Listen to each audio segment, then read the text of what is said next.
semuanya, sekarang kita bakal ngobrol-ngobrol. Mungkin kalau dulu podcast ada dalam mobil, sekarang di luar ya. Gue pinjem studionya Dennis, Dan pinjem ya. Pinjem studionya Dennis, dan sekarang nggak usah pakai opening, dan gue janji video ini nggak di-cut. Gue akan ngomongin yang lagi viral kemarin ini, yaitu soal income 1 miliarnya orang-orang yang terjun di bisnis asuransi. Nah, samping kita ini udah ada Bro Sadra. Gimana bro? Baik kabarnya. Ini temen gue yang... Apanya gimana? Lu di sini mewakili diri lu sendiri lah ya? Tidak sebagai... Gue lepas jabatan gue, maksudnya jabatan gak lepas. Terus satu saya asuransi dan gue lepas brand gue. Oke. Company gue lepas. Tapi gak apa juga kan disebutkan sebenarnya? Gak masalah juga. Oke, jadi Sadra ini adalah orang yang sangat expert ya di bidang asuransi, terutama asuransi yang warna biru. Oh, Sadra ini dikenal dengan Sadra BMW lah pokoknya. Oh enggak lah kayak gitu. Waduh. Ya. Tapi ya. Oke, jadi kalau misalkan teman-teman mau nanya soal asuransi, bisa langsung ntar gue taruh nomor lu di bawah aja. Boleh, taruh aja. Nanya aja nggak apa-apa, nggak usah kayak gimana-gimana. Pokoknya kalau kalian belum punya, ya kepoin aja kira-kira benefitnya apa setelah nonton video ini. Nanya boleh, ngobrol-ngobrol boleh, asal jadi katanya aja. Oke, jangan dihujat ya. Jangan dihujat aja. Oke, pokoknya ada nomornya di kolom deskripsi dan gue cantumin juga IG lo di sini. Oke, jadi pertanyaan pertama gue akan nanya, lu udah se-M belum sebulan? Saya sebelum belum. Kenapa? Kenapanya? Karena pertama pastinya kalau bisa dapat 1 M sebulan tuh mesti punya kapasitas yang cukup segitu kan. Oke. Nah dalam konteks ini maksud gue adalah gue mau kalau udah mau datang pasti mau. Cuman dalam sekarang ini gue belum dapat pattern di mana gue bisa main dengan model untuk mendapatkan uang 1 M. Oke. Karena gue juga pernah ya lihat beberapa konten, sama gue juga pernah lihat Psychology of Money dan segala macam, baca buku sama lihat orang bikin konten. Make sense bahwa kalau misalkan kita mau punya income sekian, itu kan ibaratnya kan income itu kan berkat ya, air gitu kan. Nah wadahnya harus muat, kalau nggak lu bed. Oke. Ya kan, dan juga Tuhan kan kasih berkat nih. Kalau wadahnya nggak cukup, sayang mubazir, dan berkat tuh nggak boleh mubazir, dia pasti kasih orang yang wadahnya besar. Nah, mungkin di sisi ini sekarang gue masih di kapasitas masih 3 digit belum sampai 4. Oke, tapi udah gede lah, harus 3 digit lah. 3 digit? Udah cukup lah ya? Cukup untuk, ya gue umur 24 tahun untuk expect apa kan? Ya 3 digit itu udah puji Tuhan lah. Apalagi udah bawa BMW yang situ gitu. Oke. Salah satu itu. Oke, so jadi 1 M 1 bulan sangat mungkin. Sangat mungkin. Dan orang-orang yang kemarin itu viral, itu beneran ya menurut lu? Kebetulan gini, gue nggak bisa bilang menurut gue, karena sebenarnya gue udah tau faktanya. Jadi udah bukan bisa opinion. Oh, ini faktanya nih? Ya karena kan dia satu kantor sama gue. Oh, lu kenal? Kemarin orang kenal. Oh, oke. Kemarin satu baru ketemu. Oh, oke.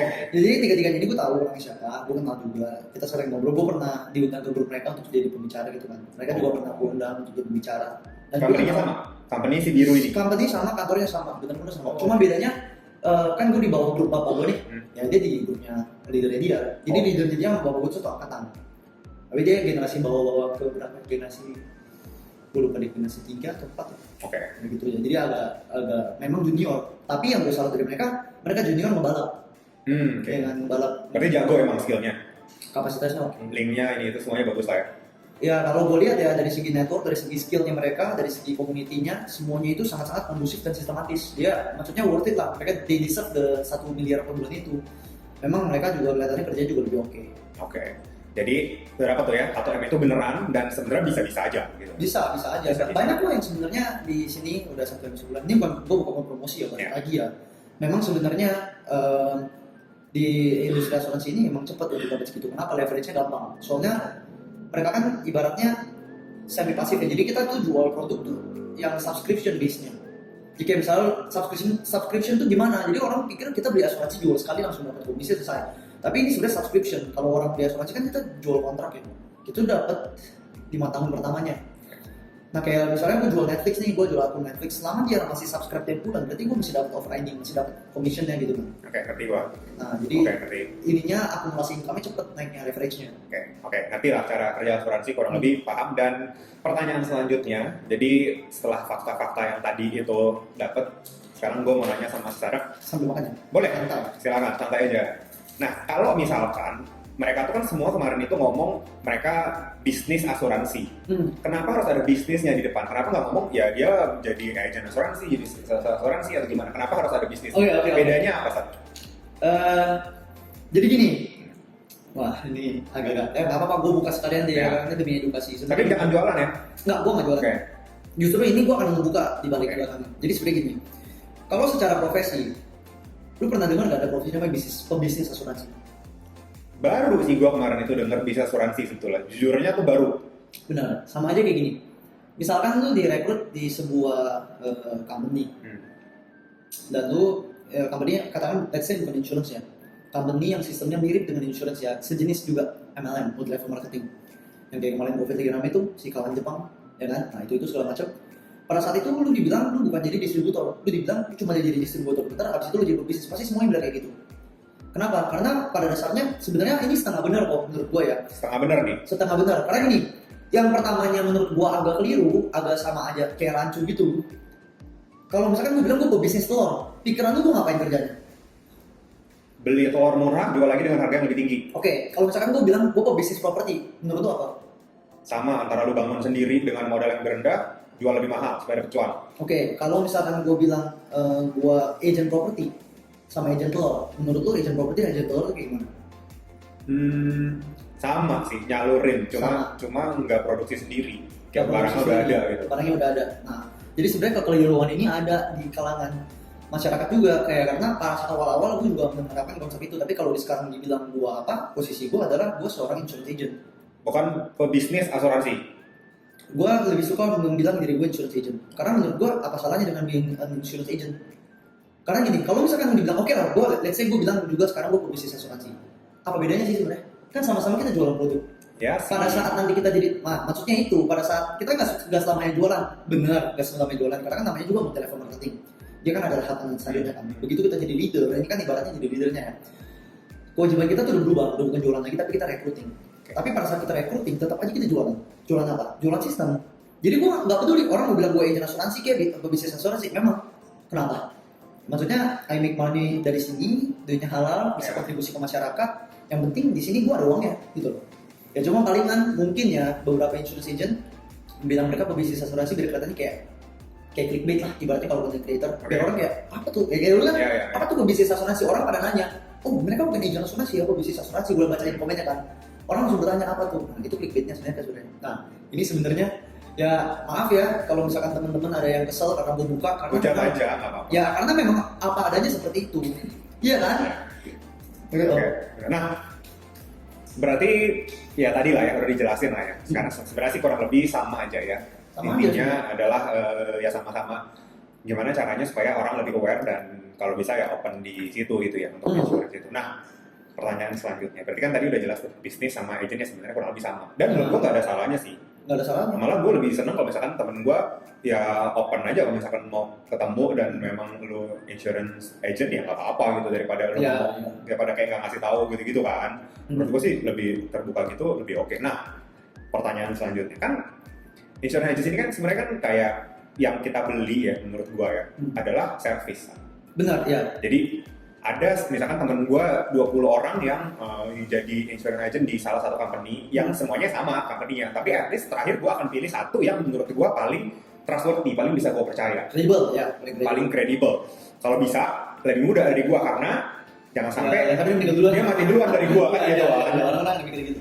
Gue mikirnya gitu. Nah kalau gitu, kenapa nggak bisa semua orang atau agen asuransi itu bisa dipercaya padahal mereka punya training atau ya dibesarkan di kelompok yang sama? Oke, jadi gini. Kalau ini ngomongin teori komunikasi ya kalau dikit ya. Karena kan gue juga kebetulan gue lulusan Ilkom kan. Jadi seperti gini. Kalau misalkan gue bergerak di bidang seperti ini, itu kan jatuhnya memang satu jalan sama bidang gue yaitu communication. Ya kan communication ini salah satunya ada teori namanya persuasive communication. Ini yang gue training juga ke tim gue. Gue bilang sama tim gue pada saat lu menjual asuransi itu esensinya inti nyawanya adalah ilmu yang harus punya adalah komunikasi. Karena lu mencoba mempersuasi orang untuk membeli ataupun lu mempersuasi orang untuk menjoin kepada sistem lu. Jadi di bawahan lu. Bukan bawahan sih, maksudnya jadi downline lu gitu kan. Nah, jadi sebenarnya kalau dalam persuasive communication ini ada 3 elemen untuk kita mempersuasi orang, etos, pathos, logos. Kalau etos ini kita ngomongin tentang kredibilitas seseorang. Kalau pathos ini kita ngomongin tentang bagaimana orang mempersuasi orang lain dengan emosi dan juga feeling, maksudnya ikatan relationship atau ikatan batin atau emosi. Satu lagi logos yaitu adalah knowledge. Nah menurut gua kalau lo mau bisa efektif mempersuasi orang minimal lo punya 2 dari 3. Kalau bisa lo punya 3 lebih bagus. Nah apa yang membedakan misalnya lo punya 20 temen nih, lo kan cari yang paling kredibel, belum tentu kok menurut gua. Sekarang misalnya lo punya 20 orang nih, 20 nya ini temen lo, tapi ada satu orang yang paling deket sama lo, kayaknya tiap hari ketemu segala macam. walaupun dia bukan prestasinya bukan paling tinggi di antara mereka, cuma dia paling dekat sama lu dan lu tahu dia orangnya lurus-lurus aja. Tapi walaupun yang lain ada yang make money lebih besar daripada dia. Menurut lu akan pilih siapa?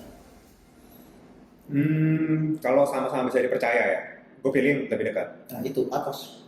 Jadi yang dikeliruin sama banyak insurance agent adalah mereka ini agak klise, cuman ini menurut gua akurat. Kita tuh insurance agent itu jual produk yang intangible. Kita jualnya sesuatu service ya, nggak bisa dipegang, nggak ada fisiknya. Kita jual kontrak berbentuk kertas. Maka dari itu hal pertama yang akan jadi consideration untuk nasabah pembeli adalah trust. Karena kita jual janji. Sedangkan janji ini sangat mahal harganya. Kepercayaan itu di dunia ini salah satu paling mahal karena sekarang kita susah percaya orang. Ya kan, janji palsu segala macam. Nah, banyak kan insurance agent itu menjual asuransi dengan otak, dengan hitungan, bukan dengan hati. Nah, menurut dan sesuai teori komunikasi sebenarnya memang benar credibility itu, etos itu paling tinggi tingkat efektivitasnya. Tapi untuk membangun etos itu berarti logos sama patos kita kuat. Terkadang orang cuma jual pakai logos sama etos, kelihatannya sombong dirinya, nasabahnya nggak suka.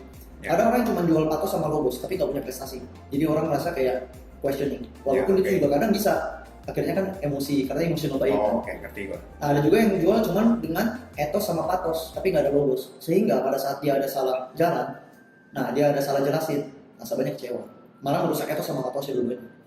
So tergantung tiga itu ya. Jadi karena nggak semua orang punya itu levelnya sama. Benar. Dan ini yang menurut gua justru jarang di dalam nama insurance agent pada umumnya. Walaupun di dalam training mereka kalau nggak tahu ya kalau di luar sana ya, tapi kalau di kantor gua tiga-tiganya ini tuh di package. Tapi mereka nggak jelasin langsung kayak etos atau logos, tapi udah di package dalam satu ini sekaligus paket sama product knowledge, udah sama presentasi gitu loh. Nah, cuma padahal kalau lu bisa tahu dengan skill 3 ini, lu bisa lebih fleksibel lagi untuk dalam berjualan, menurut lu gitu sih. So berarti tadi itu ya, 3 aspek yang sebenarnya bisa mempengaruhi agent itu bakalan sukses atau enggak sih menurut gua? Ya, salah satu lebih banyak lah. Sudah banyak, cuman ya esensinya awalnya itu menurut gua. Yang harus dikembangkan. Pertanyaan selanjutnya. Kalau misalkan lu udah dapet dan ternyata mungkin dia orangnya mungkin dari lu nggak gitu kenal dan lu nggak bisa maintain dia terlalu bagus gitu, akhirnya dia malah mungkin nggak lanjut bayar atau malah pindah ke agent atau ke insurance lain. How you maintain orang-orang kayak gitu? Gue tetap keep in touch sama mereka karena gitu. Tetap. Cuman gini, emang itu hal itu banyak terjadi ya. Nah ini makanya waktu itu kemarin tuh gue sempat post konten, gue bilang katanya, gue bilang terkadang insurance agent itu pada saat recruiting mereka itu menjanjikan istilah-istilah dan statement-statement yang sebenarnya kadang irasional gitu, gak rasional. Contohnya kayak bilang, udah di sini aja, di sini bisnis gak ada sikut-sikutan, di luar sana lu bisnis kompetisi kuat, sikut-sikutan sama sana sini. Di sini kita saling membantu, saling support satu sama lain. Betul, kalau lu upline sama downline. Coba lu sama crossline. Nah, iya kan? Benar kan? Tetap sikut-sikutan juga. Dan nasabah gua pernah diambil sama agent lain, pernah. Tim gua diambil agent lain, pernah juga. Temen gua, sahabat gua, join sama grup orang lain, pernah juga. Jadi di sini menurut gua tetap keep in touch sama mereka karena kita nggak tahu depannya gimana. Jadi cuma Dennis yang setia sama MLM lu waktu sekolah ya? Oh enggak, itu itu udah pas SMP. Enggak, saya udah lama. Kalau di insurance kan Dennis gak ikut. Nah, cuma pernah gue kayak gitu, gue tetap keep in touch sama mereka. Pada saat itu gue tanya kenapa lu tutup, ada juga yang nge-ghosting. Nah, tapi akhirnya ada juga yang kecewa, akhirnya balik gue ada. Ada juga tim gue yang udah join ke sono, tiba-tiba mau pindah ke sini, ada. Kalau itu bisa aja ya? Bisa dia udah pindah terus balik lagi ke lo? Bisa aja. Bayarannya beda atau hitung-hitungannya lain? Pertama mereka harus nunggu berapa tahun, nunggu setahun. Nah mereka harus hilang dulu nunggu setahun, baru bisa di-join dulu. Kalau company yang sama, kalau dari company yang berbeda, sebulan. Kalau dari regulasi company gue gitu. Jadi sebulan kosong, baru bisa balik ke dulu. Nah, cuman gue orangnya nggak mau dendam ya, dan nah ini prinsip gue dalam nyari duit ya, gue nyari duit bukan nyari drama. Jadi kayak gue nggak mau kayak gara-gara bisnis kayak gini doang gue jadi ngambek gue sama dia.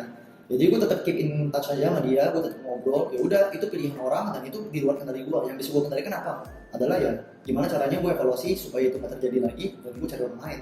Nah tapi ya eventually mereka ada yang balik, ada yang nggak balik, nggak masalah juga gitu. Jalan orang beda-beda. Next. Pertanyaan terakhir mungkin ya Sat. Mungkin kita semua teman-teman yang nonton di sini udah tahu juga lah kurang lebih asuransi itu menurut gua harus punya karena itu proteksi yang memang bukan suatu investasi atau apa yang akan bisa menguntungkan. Cuma lu udah kerja 5 tahun, lu punya tabungan 200 juta, lu sakit sekali ya 200 jutanya bisa habis gitu kan, khawatirnya gitu. Dan itu untuk proteksi 5 tahun kerja lu sebenarnya. Nah itu kan sisi bagusnya Sat dari asuransi. Mungkin pasti teman-teman juga udah pada tahu, dan gua mau tanya kebalikan deh, menurut lo dark side of insurance itu apa Sat? Menurut gue kalau dark side sih kayaknya kurang ada ya. Karena gini, sebenarnya asuransi ini resikonya sangat, bahkan nggak ada resiko menurut gue. Karena contohnya gini, yang orang-orang nggak pahamin itu adalah pada saat mereka beli asuransi, mereka harus bayar premi tiap bulan atau tiap tahun atau setiap semester, setiap kuartal. Mereka akan merasa kayak ngapain gue keluarin duit untuk sesuatu yang belum tentu gue pakai, betul ya. Tapi sebenarnya mereka nggak tahu bahwa esensinya lu beli asuransi adalah membeli value, bukan membeli uang. Betul, beli uang, tapi sebenarnya lebih pada beli value. Sekarang misalnya gini, lu butuh pintu nggak sih lu? Butuh. Lu butuh pagar nggak? Butuh. Tapi lu butuh satpam nggak ya? Butuh juga sih kalau udah kayak mungkin sekarang nggak butuh, cuma kalau udah gede banget yang nggak bisa gua awasin butuh. Benar. Jadi gini, pagar rumah, pagar gerbang depan rumah, sama pintu rumah itu ibaratnya dana darurat lu sama investasi lu. Oke. Ya cash flow lu, yang di dalam rumahnya adalah lu money makernya, ya kan, lu mencari income, mencari nafkah. Nah jadi sebenarnya pintu itu sama gerbang itu berfungsi untuk memproteksi lu, betul? Iya. Nah tapi pintu sama gerbang bisa dicongkel nggak maling? Bisa. Nah satu-satunya yang bisa teriak-teriak kalau misalkan ada maling menjaga rumah lu 24 jam siapa? Iya, Satpam. security ya. Tapi satpam security ini sebenarnya optional. Benar ya? Optional, tergantung daripada keuangan lu gitu. Tapi kalau ini sebenarnya analoginya agak kurang tepat sih, karena kan satpam kan sebenarnya nggak selalu semua orang punya. Cuman kita bayangin aja ya bahwa kita semua ini orang kaya, kita punya rumah yang memang gede banget, yang berapa hektar gitu kan. Jadi ya memang harus dipengawasin lebih ketat. Jadi kita semua butuh security itu. Kenapa? Karena maling bisa bobol gerbang, bisa bobol pintu. Tapi kalau security dia jaga, apalagi securitynya sudah di sekeliling rumah, mereka bisa teriak kan, bisa ngejar, bisa bobol maling juga. Oke, so jadi bentar. Oh berarti orang kayak tadi satpam sama kita punya asuransi, berarti kita bayar untuk sesuatu yang kita harapkan nggak kita pakai, karena gue nggak mungkin harapin gue celaka kan. Bener, sama kayak ban serep. Lu harus punya. Kalau lu bawa mobil untuk punya ban serep, lu panik gak? Kayak was-was gak hidup lu? Iya sih. Karena lu nggak tahu kapan suatu waktu ban itu pecah.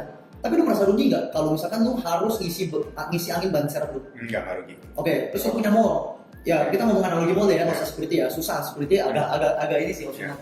Misalkan lu punya mall nih atau punya gedung ya kan. Hidran, buat apa ada hidran di sana? Kan belum tentu kebakaran. Tapi lu harus maintain itu hidran kan. Ya sama kayak security ban serep segala macam, tapi bedanya ini maintenance. Nah, pada saat misalnya lu udah hire security gitu kan, tiba-tiba sampai seumur hidup lu, rumah lu nggak pernah kemalingan. Bisa nggak lu ngomong security-nya? Seumur hidup lu kerja sama gua nggak pernah kemalingan. Gua nggak pernah pakai jasa lu untuk lu bikin maling, balikin gajinya. Nggak bisa. Jadi apa yang lu beli pada saat lu hire satpam itu, lu bisa tidur nyenyak. Itu yang lu beli. Oke. Nah, jadi kayak lu beli asuransi, lu bisa tidur nyenyak, mengetahui kalau amit-amit besok meninggal dunia atau kena sakit kritis, udah ada uang untuk keluarga lu. Jadi lu beli kenyamanan dan keamanan. Dan lu memproteksi benar secara itu ngomongin emosionalnya, emotional value. Tapi kita ngomongin secara logical value, lu ngomongin uang lu yang lu proteksi tadi. Oke. Berarti ini jadi bukan dark side lagi nih, jadi sisi bagus lagi. Dark side-nya lupa gua. Coba gue lempar satu. Gimana kalau misalkan gue ngomong dark side asuransi itu selalu sales yang terlalu banyak janji, terlalu manis. Iya benar, menurut gua. Karena mereka karena itu bikin nama jelek, weh. Iya. Bikin kayak harusnya orang nggak mikir gitu, tapi karena ada orang-orang kayak gitu jadi oknum lah. Oknum, iya. Kalau dari sales ya, menurut gua mereka ngejar omset. Ya pada dasarnya semua sales kan ngejar omset. Dikejar gak sih? Kayak lo target segini-segini, dikejar gak sih? Iya mereka ngejar sendiri. Biasanya leadernya yang ngejarin. Harus ada targetnya gitu. Biasanya leadernya yang ngejarin. Karena gini. Jadi mereka kayak gitu. Karena pressure dari atas itu tuh. Iya bisa jadi. Dan kedua juga bisa karena mereka ya pressure diri sendiri. Tapi mostly pressure dari atas memang karena diterima sama yang di leadernya mungkin begitu. Pribadi gua ajarin semua tim gua, kalau misalkan lu belum bisa closing sama ini orang, lu jangan follow up dia terus. Follow up itu ada interval 357 menurut gua. Apa tuh? Follow up 357 itu adalah pada saat yang menunda. Misalkan lu udah presentasi segala macam, terkadang tuh ada dua jalur ya. Satu jalur pertama closing on spot namanya, dia langsung tanda tangan dan bayar di tempat. Atau yang kedua adalah dia bilang dia pikir-pikir dulu. Ada hal yang dipertimbangkan, dia nggak bisa ambil dari itu sekarang, dia akan kabarin. Kalau udah selesai kayak gitu, pulang harus follow up sama dia itu minimal 3 hari setelahnya. Dari hari itu lu hitung 3 hari setelahnya lu baru follow up. Oh lu nggak boleh besoknya, nggak boleh 2 hari, bagusnya 3 hari. Nggak boleh, karena orang ya dia bilang mau mikir, lu gimana mau mikir 1 hari untuk satu produk yang lu harus bayar seumur hidup? Iya kan? Yes. Lu bayar tiap bulan kan? Yes. Nah ya kasih dia waktu 3 hari. 3 hari dia belum ada kabar. Itu pun gue juga bilang jangan tanya kayak gimana kemarin jadi nggak ambil. Gue bilang kayaknya halo apa kabar? Karena begitu dia udah ditawarin sama lu tentang insuransi dan dia bilang mikirin. Kalau bener dia mikirin, setiap kali lu sapa dia lihat muka lu, dia akan ingatnya tentang Iya, dia lihat kronikos itu. Dia kerimain lagi. Iya, gampang lu deh. Itu kan gue tahu lu kan. Lu kasih gitu kan setiap kali gue sapa kan, satu lupa lah. Karena gue nggak ingetin apa-apa loh. 3, kalau misalkan 3 hari misalkan dia belum ada kabar, dari hari ketiga itu dia belum ada kabar juga atau belum bisa jawab, lu kasih 5 hari lagi. Oh, 5 hari dari hari itu. Oh, oke. 5 hari, habis itu 5 hari lu follow up lagi. Oke. Lu setelah 7 hari nggak direspon gimana? Ya udah lu cari yang lain. Oh udah. Berarti Artinya ini orang memang mau nolak tapi nggak bisa nolak. karena 3, 5, 7 itu kan udah 15 hari. Benar. Udah 2 2 minggu. minggu. Kalau 2 minggu orang ini masih belum bisa make up their mind, berarti itu sebenarnya mereka mau nolak secara halus. Karena kalau memang mereka merasa penting dan mau, harusnya mereka udah kasih kabar atau mereka at least kasih ajak kita pertemuan kedua untuk jelasin apa yang mereka Bingung. belum iya. Nah kalau kayak gitu ya, nah ini jeleknya nih insurance agent nih. Mereka males. Padahal nasabah nggak cuma dia, cuma lu nungguin dia terus, jadi dia annoyed. Oh ya benar. Iya kan? Coba misalnya hari Senin gue prospek lu belum ada kabar. Hari Selasa gue prospek orang lain, misalnya Denis. Hari Rabu gue prospek Cia, hari Kamis gue prospek bapak gue, hari Jumat gue prospek mama gue, hari Sabtu gue prospek adik gue pertama, hari Minggu gue prospek adik gue yang kedua. Hari Senin gue ketemu lagi, udah berapa lama kita nggak ketemu? 7 hari, lu nggak bakal merasa ini kan? Dikejar gue terus kan? Karena nih orang nggak mau produktif. Oke, nice. Sebenarnya gitu menurut keren, gua. keren. Nah makanya Sadam ini gue percayakan sebagai teman asuransi gue. Tapi kadang aja saat lu iniin gue pasti enak soalnya gue nggak kesakitan, gue orang nggak aneh. Jadi so alias Anda beruntung punya nasabah kayak saya. Oh sama tadi ada satu sebenarnya yang gue kepikiran sih. Gue kebanyakan mikir analogi gue lupa. Kalau ngomongin dari produknya gue ya. Asuransi ini adalah salah satu produk yang paling susah dijual. Karena cuma orang yang tidak egois yang mau beli asuransi. Oh iya sih, dan orang yang harus kayak literate juga nih, Itu susah juga. literate-nya. Jadi kan asuransi 3 ya, asuransi kesehatan, sakit kritis sama jiwa. Yang paling susah dijual adalah asuransi jiwa. Kenapa? Karena lu cuma bisa jual asuransi jiwa kepada orang yang tidak memikirkan dirinya sendiri doang, tapi memikirkan orang lain. Contoh misalnya gue jual asuransi jiwa, biasanya itu market yang paling tepat untuk beli asuransi jiwa adalah orang pencari nafkah. Biasanya kepala keluarga, suami atau bapak gitu. Ya. Cuman terkadang suami atau bapak-bapak itu malas beli asuransi jiwa. Kenapa? Mikirnya gini, ngapain gue beli asuransi jiwa gede-gede cuma buat anak gue sama istri gue, kan gue gak nikmatin, gue nikmatin yang nikmatin mereka pas Egois dong berarti. itu dia. Dan pada dasarnya sifat manusia memang egois ya, kita nggak usah pungkiri ya, maksudnya nggak usah munafik kayak enggak lah gue nggak egois, tapi pada dasarnya kalau misalkan kita udah kelaparan, udah 7 hari nggak makan, ada roti di depan kita cuma satu sama istri kita sama kita, itu survival instinct kita masih nyala, itu biologis, pasti kita ambil rebutan. Nah ya jadi susah banget, makanya gue salut sama orang yang beli asuransi jiwa bahkan gede banget, karena dia sayang sama istri sama anaknya. Nah ada juga yang mikir kalau gue beli asuransi jiwa gede, tapi bini gue kawin lagi. Oke. Coba itu. Nah, gue baru kepikiran lagi nih satu dark side lagi. Jadi sorry agak mancang dikit. Satu lagi terakhir sebelum kita closing statement.